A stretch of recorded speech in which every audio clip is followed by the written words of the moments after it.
Hello friends, ज्ञान भंडार classes में आप सभी का स्वागत है। आज हम क्लास 9th चैप्टर 2 यूरोप में समाजवाद एवं रूसी क्रांति के 20 MCQs डिस्कस करने वाले हैं। ये सभी सारे क्वेश्चंस जो हैं सब सेलेक्टेड क्वेश्चंस हैं जो हर बार एग्ज़ाम में पूछे जाते हैं। तो जो भी बच्चे क्लास 9th में हैं इनके लिए यह वीडियो बहुत ही इम्पोर्टेंट होने वाली है। ये हमारा पार्ट 2 है। पार्ट 1 पहले ही अपलोड किया जा चुका है।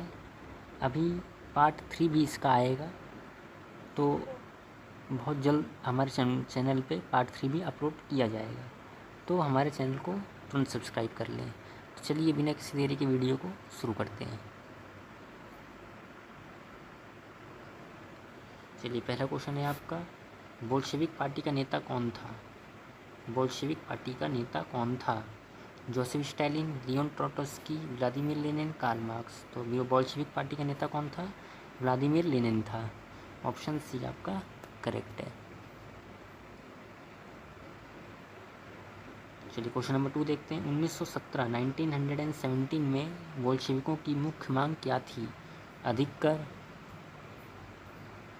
युद्ध की समाप्ति, अधिक क्षेत्र, व्यापक समझौते। क्या था? युद्ध की समाप्ति थी।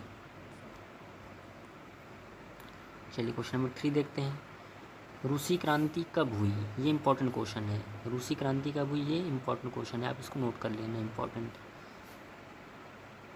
Option A 1905, option B 1914, option C 1917, option D 1920। तो रूसी क्रांति कब हुई थी? 1917 में हुई थी। ऑप्शन सी आपका करेक्ट आंसर है। तो आप इसको अच्छे से नोट कर लेना।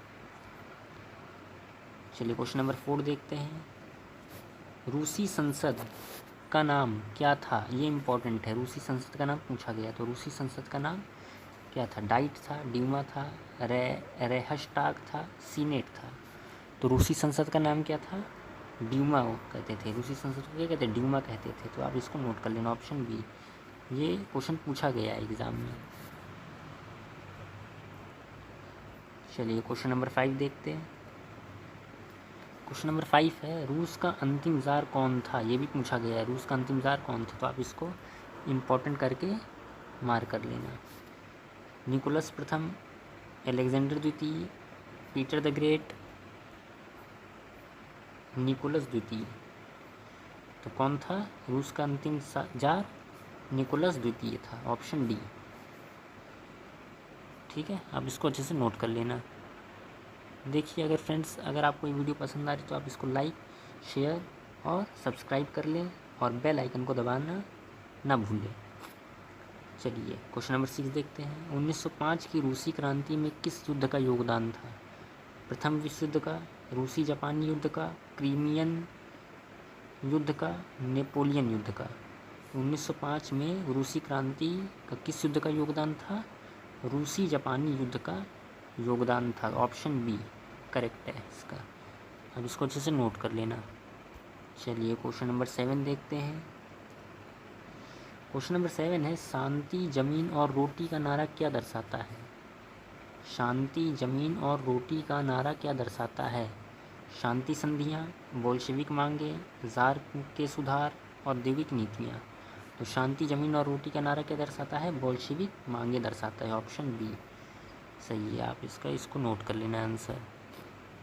चलिए क्वेश्चन नंबर 8 देखते हैं। क्वेश्चन नंबर 8 है, लेनिन ने किस पार्टी का नेतृत्व किया था? ये इंपॉर्टेंट क्वेश्चन है, इसको आप स्टार मार करके इंपॉर्टेंट लगा लेना। लेनिन ने किस पार्टी का नेतृत्व किया था? मेंशेविक का, बोल्शेविक का, समाजवादी क्रांति का, कैडेट का। तो लेनिन ने किस पार्टी का नेतृत्व किया था? बोल्शेविक पार्टी का नेतृत्व किया था। तो आप इसको अच्छे से नोट कर लेना। चलिए क्वेश्चन नंबर 9 देखते हैं। क्वेश्चन नंबर 9 है, 1917 की फरवरी क्रांति का परिणाम क्या था? ये भी इम्पोर्टेंट है, ये भी पूछा जाता है कि 1917 की फरवरी क्रांति का परिणाम था। ठीक है, ऑप्शन ए ज़ार सत्ता में रहा, ऑप्शन बी लेनिन ज़ार बन गया, ऑप्शन सी ज़ार को उखाड़ फेंका गया, ऑप्शन डी रूस ने प्रथम विश्व युद्ध छेड़ दिया। तो 1917 में फरवरी क्रांति जो परिणाम था इसमें क्या हुआ? ज़ार को उखाड़ फेंका गया। ऑप्शन सी, यानी ज़ार को हटा दिया गया।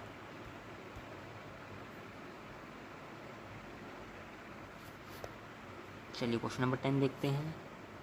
समाजवाद का मुख्य विचार क्या था? समाजवाद का मुख्य विचार क्या था? निजी स्वामित्व, वर्गहीन समाज, धार्मिक शासन, राजतंत्र। तो समाजवाद का मुख्य विचार क्या था? वर्गहीन समाज था, वर्गहीन समाज। आप इसको नोट कर लेना, ऑप्शन बी। क्वेश्चन नंबर 11 देखते हैं। क्वेश्चन नंबर 11 है, कम्युनिस्ट घोषणा पत्र किसने लिखा था? कम्युनिस्ट घोषणा पत्र किसने लिखा था? कार्ल मार्क्स और फ्रेडरिक एंगल्स, लेनिन और ट्रोट्स्की, निकोलस द्वितीय, जोसेफ स्टालिन। तो कम्युनिस्ट घोषणा पत्र किसने लिखा था? ये इंपॉर्टेंट क्वेश्चन है, पूछा गया एग्जाम, स्टार मार करके इंपॉर्टेंट लगा लेना है। कम्युनिस्ट घोषणा पत्र किसने लिखा था? कार्ल मार्क्स और फ्रेडरिक एंगल्स ने लिखा था, ऑप्शन ए। कार्ल मार्क्स और फ्रेडरिक एंगल्स ने, ये दोनों ने क्या मिलकर लिखा था? कम्युनिस्ट घोषणा पत्र लिखा था। तो आप इसको अच्छे से नोट कर लेना।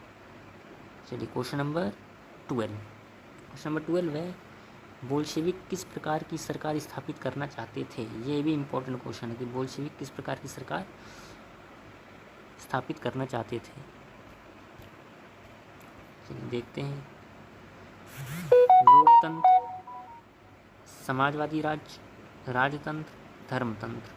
किस प्रकार की सरकार स्थापित करना चाहते थे? समाजवादी राज्य स्थापित करना चाहते थे, समाजवादी राज्य स्थापित करना चाहते थे, इस प्रकार की सरकार वो चाहते थे। इसकी जगह आप लिख देंगे, इसकी जगह आप लिख देंगे रूस की क्रांति। क्या लिख देंगे? रूस की क्रांति। रूस की क्रांति की शुरुआत किस घटना से हुई? रूस की क्रांति की शुरुआत किस घटना से? Question number 13। आप इसको चेंज कर लेंगे, रूस की क्रांति किस घटना से हुई? आप ऑप्शन ए लिख देंगे। यहाँ पर जार की हत्या नहीं लिखेंगे, यहाँ पर लिख देंगे खूनी रविवार। क्या लिख देंगे? खूनी रविवार लिख देंगे। क्या लिख देंगे? खूनी रविवार। ऑप्शन लिख देंगे खूनी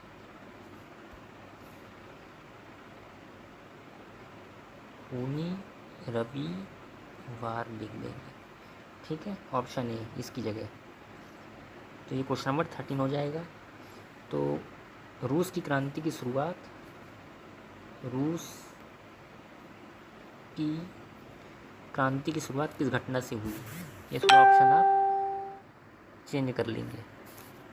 ए हो जाएगा खूनी रविवार, बी विंटर पैलेस पर हमला, सी शांति संधि पर हस्ताक्षर, डी औद्योगिक हड़ताल। तो इसका आंसर हो जाएगा ऑप्शन ए, खूनी रविवार की घटना से, खूनी रविवार की घटना से रूस की क्रांति की शुरुआत होती है। और रूस की क्रांति कब हुई थी? 1905 में। आप इसको नोट कर लेना।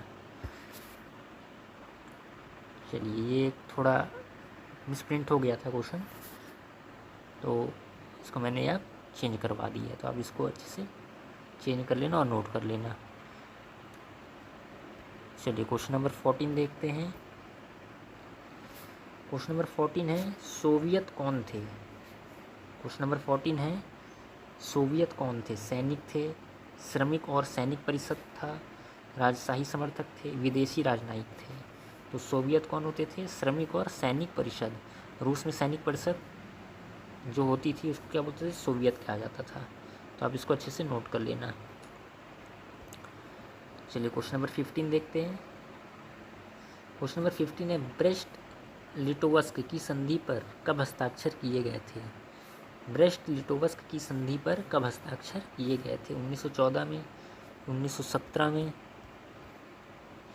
1918 में या 1920 में?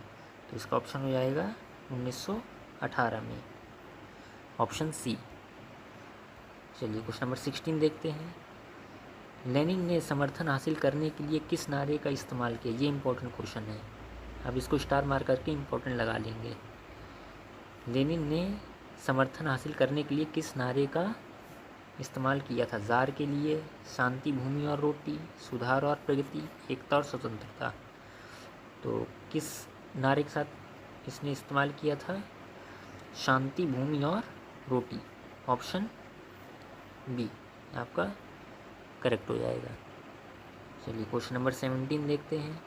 क्वेश्चन नंबर 17 है, क्रांति के बाद रूसी अर्थव्यवस्था का क्या हुआ। ये इंपॉर्टेंट क्वेश्चन है। क्रांति के बाद रूसी अर्थव्यवस्था का क्या हुआ, आप इसको स्टार मार करके इम्पोर्टेंट लगा लेंगे। इसमें तेजी सुधार हुआ, या कमज़ोर हो गई, या वैसी ही रही, या अप्रभावित रही। तो ये जो रूसी अर्थव्यवस्था है ये क्या हो गई थी, कमज़ोर हो गई थी। ऑप्शन बी करेक्ट है इसका। चलिए क्वेश्चन नंबर 18 देखते हैं। क्वेश्चन नंबर 18 है, गृह युद्ध के दौरान बोल्शेविकों का विरोध किसने किया। गृह युद्ध के दौरान बोल्शेविकों का विरोध किसने किया था। लाल सेना ने, श्वेत सेना ने, हरी सेना ने, या पीली सेना ने। किसने किया था, बी श्वेत सेना ने किया था। आप इसको अच्छे से नोट कर लेना। चलिए क्वेश्चन नंबर 19 देखते हैं। युद्ध साम्यवाद क्या था। युद्ध साम्यवाद क्या था। क्वेश्चन नंबर 19, युद्ध साम्यवाद क्या था। ए शांति नीति थी, बी गृह युद्ध के दौरान आर्थिक नीति थी, सी भूमि सुधार था, या शिक्षा नीति थी। तो युद्ध साम्यवाद क्या था, गृह युद्ध के दौरान आर्थिक नीति को क्या कहा जाता था, युद्ध साम्यवाद कहा जाता था। आप इसको अच्छे से नोट कर लेना। चलिए लास्ट क्वेश्चन देखते हैं। चलिए लास्ट क्वेश्चन है हमारा, रूसी गृह युद्ध कब समाप्त हुआ। ये भी इम्पोर्टेंट क्वेश्चन है कि रूसी जो गृह युद्ध था ये कब समाप्त हुआ था। 1918 में, 1920 में, 1921 में, 1922 में। तो रूसी गृह युद्ध कब समाप्त हुआ था, 1922 में समाप्त हुआ था। ऑप्शन डी ये सही हो जाएगा आपका। तो फ्रेंड्स ये थे हमारे कुछ चैप्टर 2 पार्ट 2 के 20 इम्पोर्टेंट क्वेश्चंस। ये हमारा पार्ट 2 था क्लास 9 चैप्टर 2 का। पार्ट 3 भी इस वीडियो में, अगली वाली वीडियो में जल्दी अपलोड किया जाएगा। तो अगर आप हमारे चैनल पर नए हैं तो आप ये चैनल को लाइक करें, शेयर करें और सब्सक्राइब करें, और बेल आइकन को दबाना ना भूलें। चलिए मिलते हैं अगली वीडियो में। Thank you.